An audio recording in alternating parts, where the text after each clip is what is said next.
Tope Fasua is the founder and chief executive officer of Global Analytics. Welcome to the program, Tope. Good to see you. Quite a while. Yeah, thank you. It's good to be here. Yeah. After a long while. After a very long time.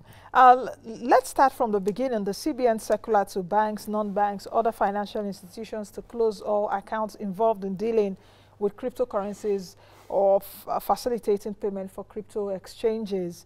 I guess you would have looked at the CBN's explanations. Some of the reasons were the opaqueness of cryptocurrency. Do you think that's enough reason? Well, it is actually, if you ask me, you know, even though it may not be a popular opinion, but I've always stood on the side of the truth. And as an economist, you know, first and foremost. So part of it, you have to look at it from a historical perspective. But first and foremost, the memo from Central Bank actually, first of all, cautioned banks from getting involved in such. Because, of course, if you don't, and a bank says, well, this is a nice security, we can put some of our taxpayers, depositors' funds in it. And with that much volatility, you could have problems. Then, of course, if you look at the history of where we're coming from with digital currencies and cryptos, especially cryptocurrencies. Of course, like I was discussing with you before we started, almost every currency has gone digital now. What is e-money? What is electronic money? Of course, there's a dichotomy between electronic money, virtual currency, all right, or electronic currency, virtual currency, and digital currency. People try to dichotomize between the three, but at the end of the day, you see that it's almost the same.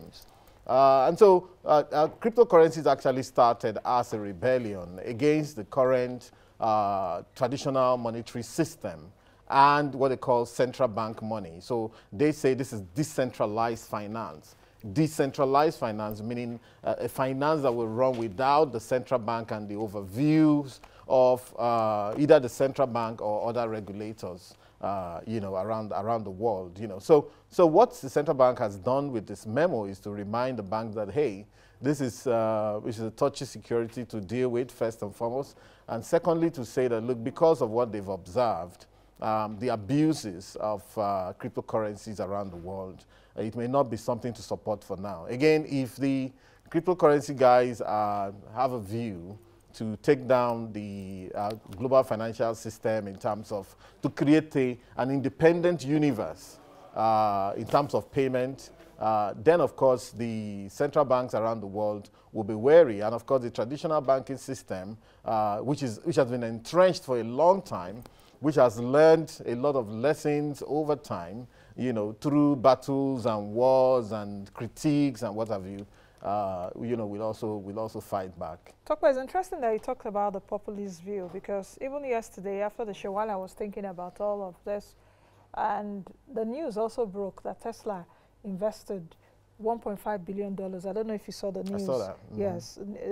Tesla invested $1.5 billion in Bitcoin and may begin to accept Bitcoin as a means of payment in the near future. So I thought about that populist view which you talked about, which is perhaps if we take a look at some countries, or if we even take a look at the US, for example, perhaps it's not ready to regulate as much as possible because of the populist view, because the populist movement behind cryptocurrency in the world is beginning to increase. Oh, well, it will. Okay, the whole idea about cryptocurrency in the first place, like I said before, was to create an independent universe, something different, new rules, because they have some things against the current system, and they are right in some ways. For example, they looked at bank collapses, they look at bank bailouts, you know, they say, well, there are inefficiencies, they look at issues of cost of sending money from one person to the other. They say, well, why don't we create this new platform where people can actually exchange money at very little cost, and then with a blockchain system in place, everybody is on the same page, you know, with these digital ledgers that they open, everybody's on the same page. There's nothing like my money is less or whatever, you know. However, what's going on now is that people have taken it as a commodity and are trading on that commodity. Now, Musk said yesterday that he bought $1.5 billion worth of Bitcoin. He did not say when he bought it. And immediately said the price of Bitcoin went up 14%. I was checking Bitcoin's price this morning, right. $47,000. Yesterday, immediately after the news, it came to $43,000. Exactly. So, however, I've also been looking out for people who are trading on that on that flow to say people are going to also cash out. To say, well, okay. So it's basically become a commodity like a stock in the stock market. And that's why the SEC rolled out some principles around what they understand Bitcoin to be and how it should be traded as another commodity. Now, this SEC can do that, but the central bank is concerned with monetary policy. They're concerned with money supply. They're concerned even more with things like anti-money laundering, combating financing of terrorism. As a matter of fact, I didn't know that Nigeria had become the second largest player in the market. And I think that should worry us. That should worry us. Why should it worry? It's not commensurate with economic activity here fundamentally. Where are the fundamentals? I mean, that means there's a lot of hot money coming into the country. And then you have to wonder, and of course, we know we're not that, we're quite famous for some things that are not so kosher in the international community. For example, like things like all the scams going on. Scams, right? Of course, crimes. Also, you have things like even corrupt money is going in there. So if a politician is corrupt and is making a lot of money, and all those monies, they listen, pay me in Bitcoin. Now, the thing about Bitcoin is that anonymity is assured. Therefore, you know, you could see, all you see is a code, and you wouldn't know whose money is it. And in fact, because it's all encrypted, in fact, there's a number of people who have died and have so much money in Bitcoin, and nobody can access their money. In fact, if you forget your codes and you didn't back up, or your backup fails, all right, where you've put all the codes and what have you, your money is gone. Now, let's talk about this, which is the Central Bank of Nigeria and SEC, because you actually did say something that the CBN should be you know, concerned with monetary policy and financial system stability.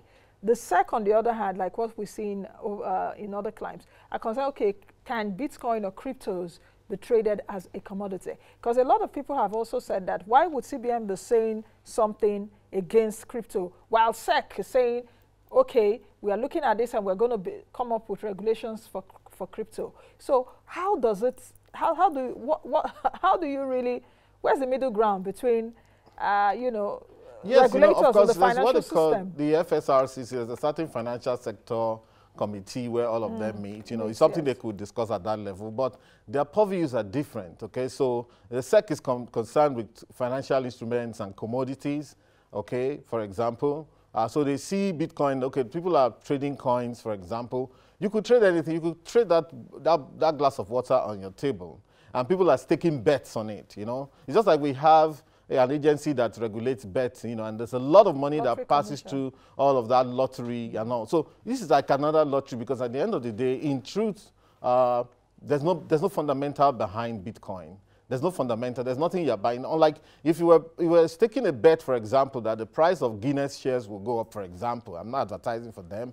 If you say it's going to go up, you know, because the Guinness will continue to roll out drinks, people will continue to drink, and all of that. That's a fundamental, that this company, if it is well run and the market is there for them, therefore, in this instance of Bitcoin, the only thing you're taking your bet on is that more people will buy Bitcoin and the price will go up, and therefore you want to ride on that. You're riding the wave, all right? But if it's going to also collapse, you can't tell.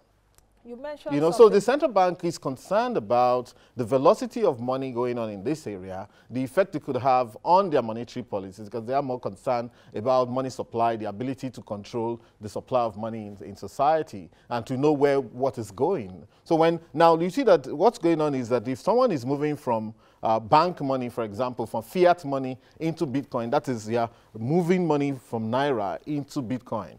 That's like sucking out, you know, and then, of course, giving more power and more oxygen to Bitcoin. So the central bank has every right to be concerned about. And in fact, truth be told, there's no central bank in the world that supports Bitcoin. No. Nigeria is the world's second largest market of Bitcoin, and Africa's biggest. Very interesting, because when I saw the numbers, I saw the data from, is it Passful or so? When I saw that data, what came to my mind is that what is the money used for? And what also came to my mind is that how do I quantify the value in real terms? Well, you know, they said Nigeria moves $200, $300 million every week. So the thing, what I also try to look at, I may be people may be against me for what I want to say right now. But I was just saying, okay, fine. If this value of money is coming into the country. Where is the money? Where is the money, and why would we be grappling, for example, with a foreign exchange? Definitely, because Bitcoin is bought in, you know, dollars and all of that. So how do you... I'm still trying to wrap my head in terms of... Again, that's moving out. That means they're moving out dollar cash, yes, into Bitcoin. Into Bitcoin. And therefore, the dollar that could probably be in circulation is not in circulation, even if it was based on legitimate transactions. So it's locked in Bitcoin, all right? And people will not be willing to sell. I mean, if it moved from $40,000 yesterday to $47,000 today, people will continue to lock in. And I mean, the issue here is Bitcoin, right? The next coin, the next successful coin to Bitcoin is way down, maybe $1,500 or something. And then you have many that are trading at cents. All right, the 4,000 cryptocurrencies around the world right now. Yeah, I think 1,000 of them have failed outright. And of course, there's also the issue of commodity exchanges. Whereas some of them, I understand that some of them actually do carry out KYCs on their customers, and they want to know who is what. But there are also some who don't care who you are, you know, so long as you just trade. So anyone can trade. And of course, that's where the issue of crimes and all sorts of things come in. So, yeah, people have to be careful. About the issue of how can central banks, not just even the Nigerian central bank, accommodate this burgeoning stuff? Because it seems that when something new comes, there's resistance to change. Yeah, right, yes. So to speak, so you know. But at the end of the day, we see that even the change that is coming would overtake sometimes, what a lot of people think. It does. So is there a way that central banks can accommodate this? Is there really a way? Yeah, well, let's think about it. Or they're also trying to protect their that's $1 million question, but it's a very important question all the same. So the point is that, of course, we shouldn't be seen to be resistant to change for nothing.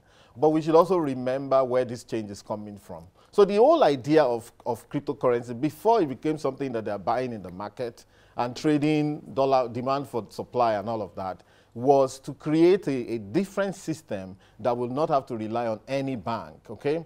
That will not also rely on any central bank. They were hungry that even sometimes the central bank is able to print money and push into circulation. So they looked at the attributes of money, and one of the attributes is scarcity.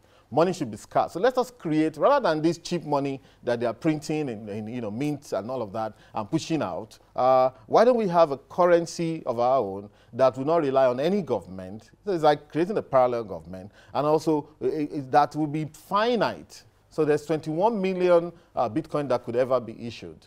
Now, but if you look at the remit of the central bank is monetary policy, that means that this cryptocurrency is useless for monetary policy. Because if you cannot expand and contract money, you cannot run monetary policy. Which is one of the qualities of money. All right. Money. So, however, mind you, like I was saying earlier before we got in here, almost every currency is digital. You see that, first of all, some central banks, China, Senegal, Tunisia, Ecuador, Singapore, have also tried to create an equivalent of a digital currency of their own currency, which is backed by their own currency. And of course, there are also some cryptocurrencies that are now backed by maybe, you know, referencing the dollar, creating a level of certainty.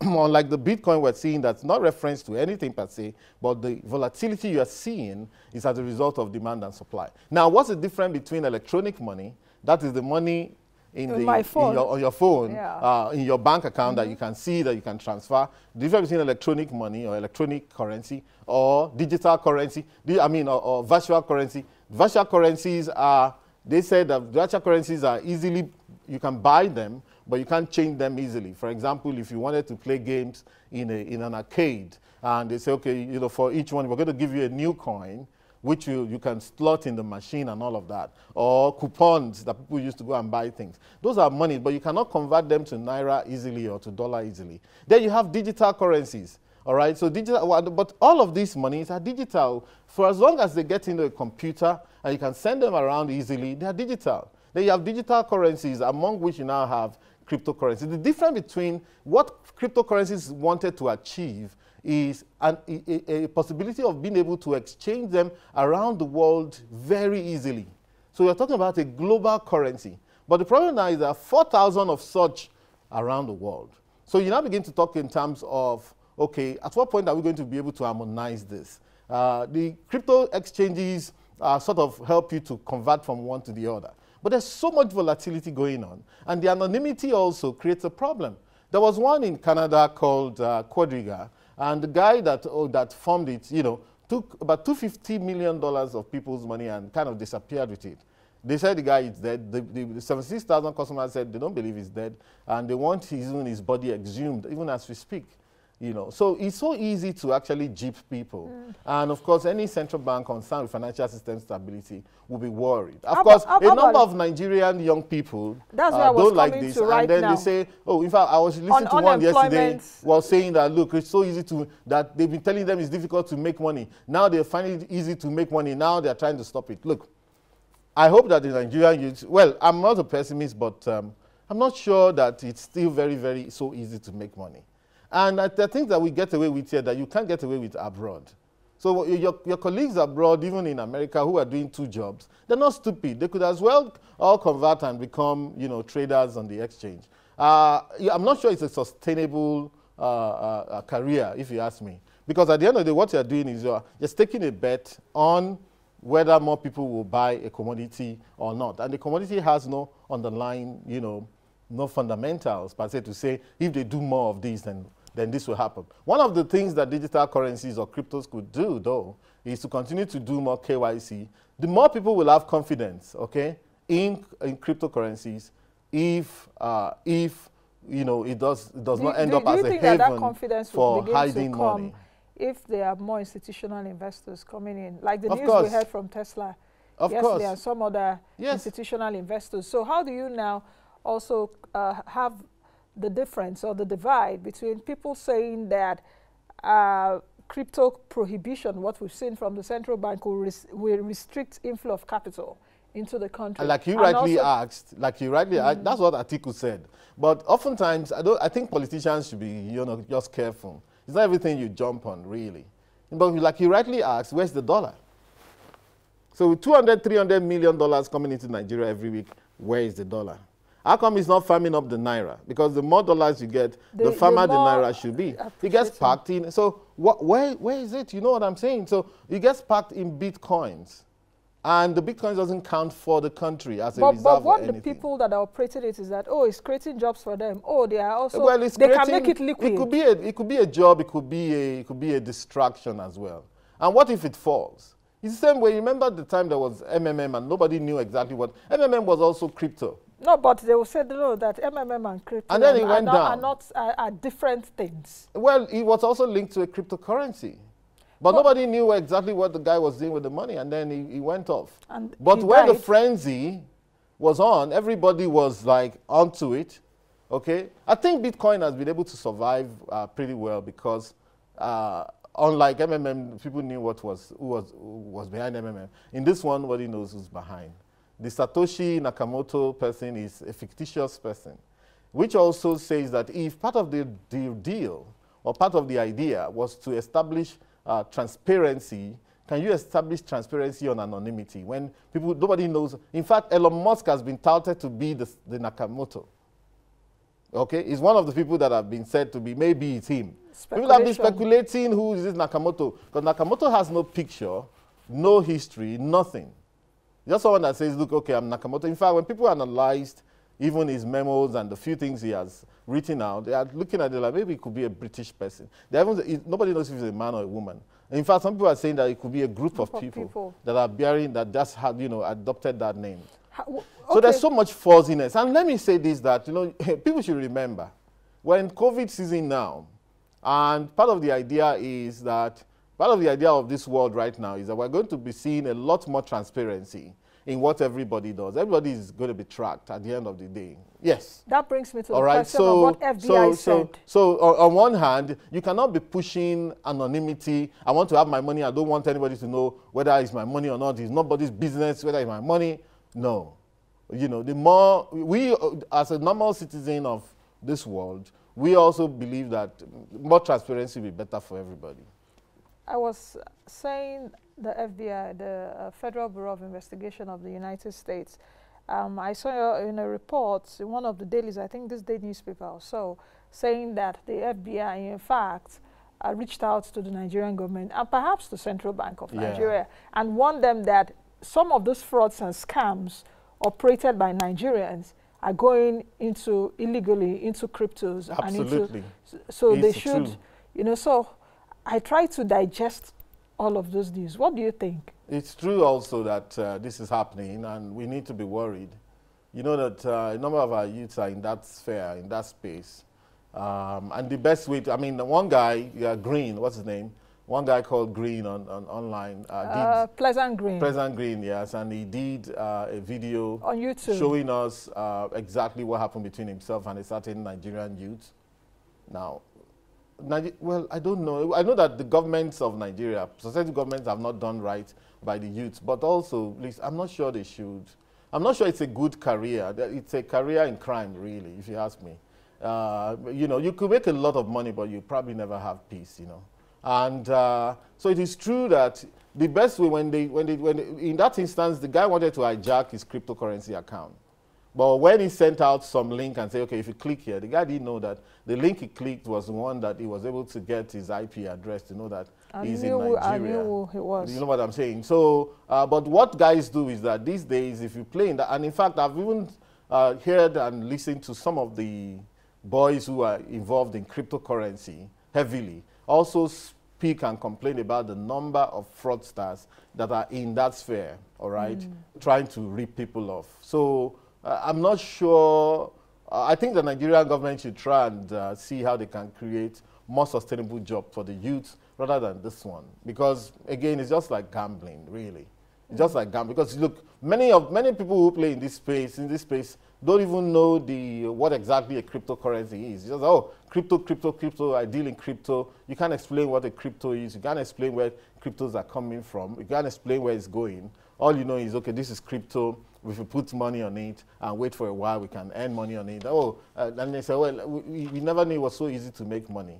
No. And if you look around this, and many things that we take for granted in this country, if you went to Europe, the youth there don't think like our youth here, you know. People have been structured to think about getting a job, keeping a job, or maybe if you want to start something, but they don't even start things as much as we do here. But the Nigerian young people, and they have a point, there's no enabling business environment in Nigeria. Even those that are doing legal jobs or legal businesses are being frustrated. It's tough to do business in Nigeria. Yeah, I think we have to keep engaging. And of course, it's getting to the turn of the youths as well.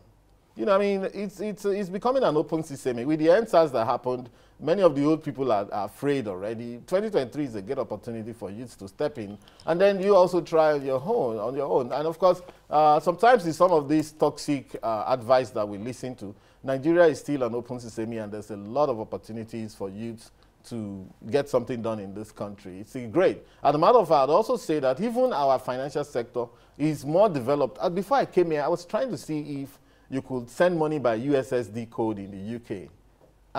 Everything I checked online, I'm not sure it's possible. Yeah. So all of these things we do here, we send money. The payment system in Nigeria is quite developed. The payment system in this country is quite developed. You know, and of course they've maybe like the CBN said, they've also created many of these things. You know, mobile money operators, you know, payment service providers, payment service banks, agent whatever. Banking. You know, agent banking. These are also opportunities for employment.